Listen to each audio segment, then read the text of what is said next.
So the next is nothing but the actually the some other applications of this potentiometer. So we can use the potentiometer as a voltage divider, है ना, voltage division purpose के लिए भी हम potentiometer का use करते हैं.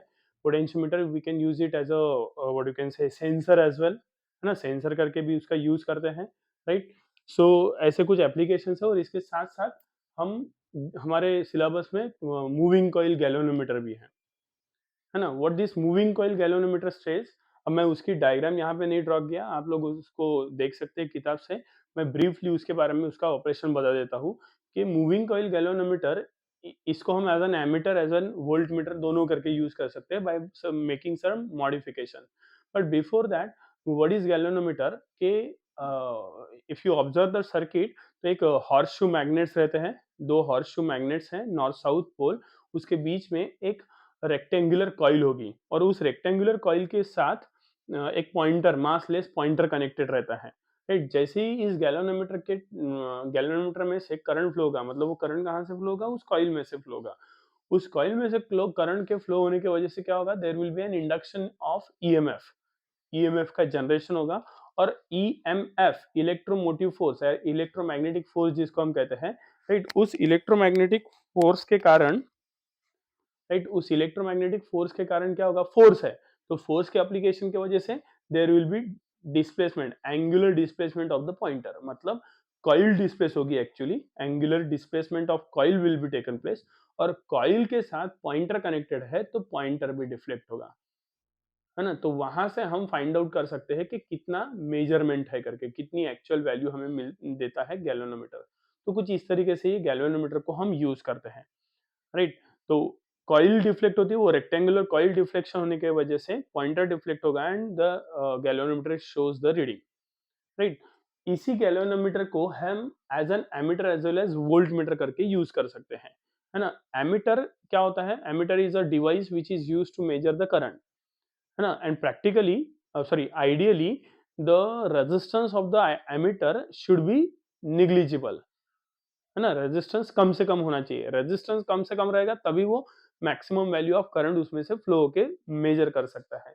सो practically this is not possible, so that's why we use the galvanometer to measure the large values of current, है ना. ज्यादा इन इसकी कैपेसिटी, करंट मेजरिंग कैपेसिटी बढ़ाने के लिए हम एमीटर को हम गैल्वेनोमीटर को एज एन एमीटर यूज करते हैं by connecting a shunt. Shunt मतलब parallel resistance across this galvanometer resistance. Capital G is the galvanometer resistance, उसके साथ पैरेलल में हमने ये शंट रेजिस्टेंस एस करके नाम दिया है, उसको कनेक्ट करते हैं, है ना. हमें इसकी वैल्यू फाइंड आउट, कितनी कम से कम वैल्यू, मतलब ये कितनी वैल्यू, जितना कम वैल्यू रहेगा इस शंट रेजिस्टेंस का, तो ये जो करंट आई फ्लो होते हुए आ रहा है ना, वो क्या हो जाएगा, वो डिवाइड हो जाएगा. एक करंट फ्लो होगा गैल्वेनोमीटर में से, मतलब some part of the current I will flow through galvanometer, that becomes Ig, and the remaining part will flow, which is nothing but Is will flow through this S, that is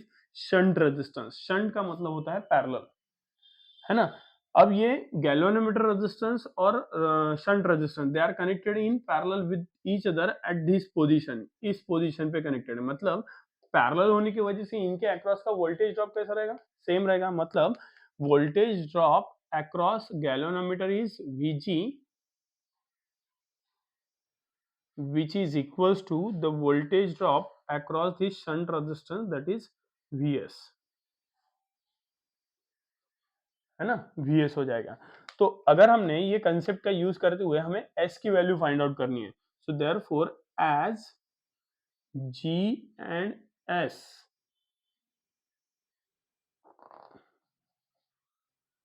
galvanometer resistance G and shunt, shunt मतलब parallel resistance S of small value, है ना. कम से कम value रहेगी तो maximum current I में से ये shunt resistance में से ट्रेवल करेगा, है ना, बाईपास हो जाएगा. ऑफ वैल्यू आर कनेक्टेड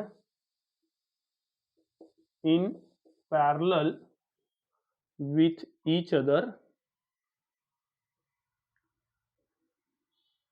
है ना, ये दोनों एक दूसरे के साथ पैरेलल है, इसलिए voltage drop across galvanometer becomes equals to voltage drop across shunt resistance, है ना। गैल्वेनोमीटर का जो रहेगा वही voltage drop shunt resistor S के अक्रॉस में आएगा।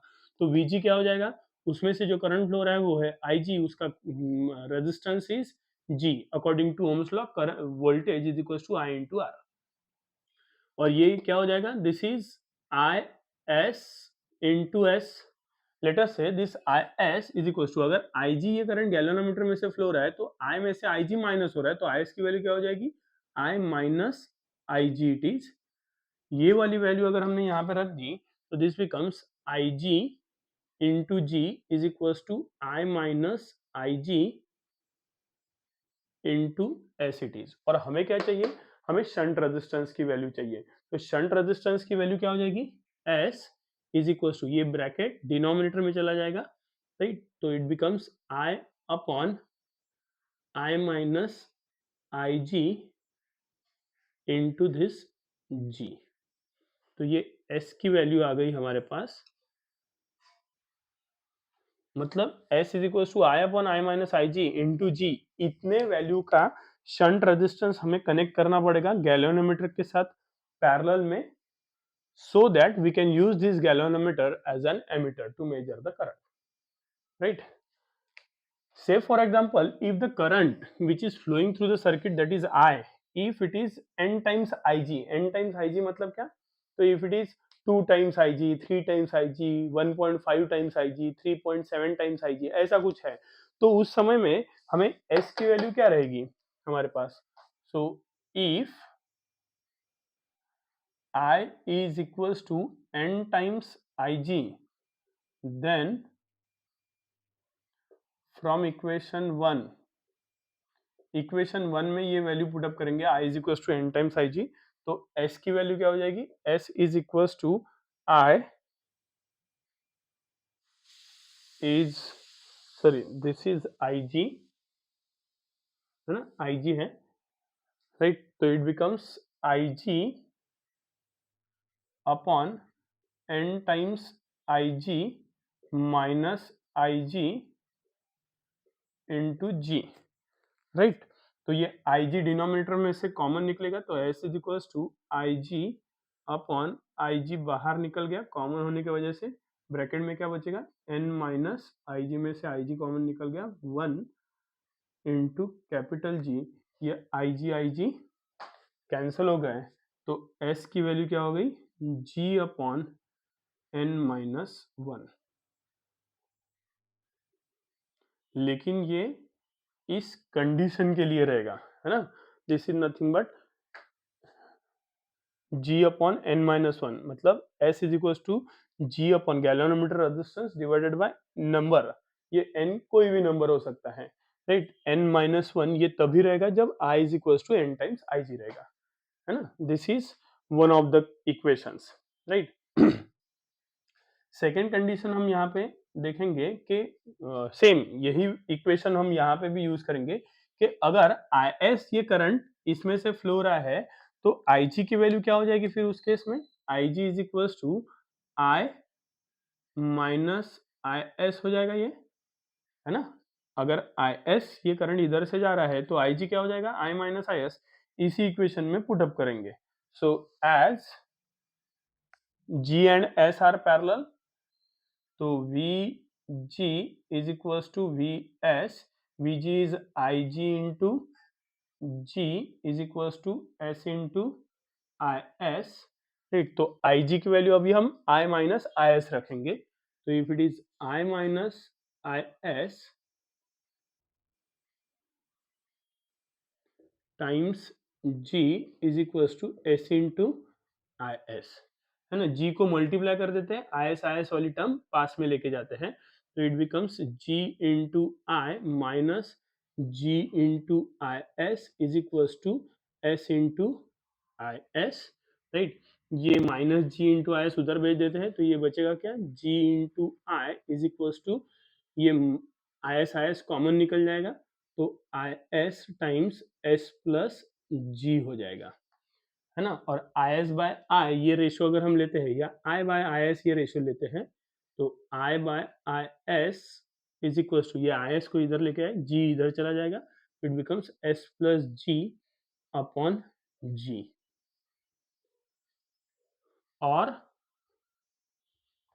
आई एस बाय आई, ये अगर रेशो लेते हैं तो it becomes ji upon S plus ji it is. This is another equation, we can say equation number 3, and this as equation number 4, right? So this is how actual value of s is this as well as this. ये actual value है, ये conditional value है कि अगर वो i n times ij है तो s is equals to direct galvanometer resistance upon जो भी n की वैल्यू रहेगी उसमें से 1 को माइनस कर दो, आपको शंट रेजिस्टेंस मिल जाएगा. और फिर ये कंडीशन के हिसाब से हमने रेशियो फाइंड आउट किया है i by is या is by I. This will help you in solving the numerical, right?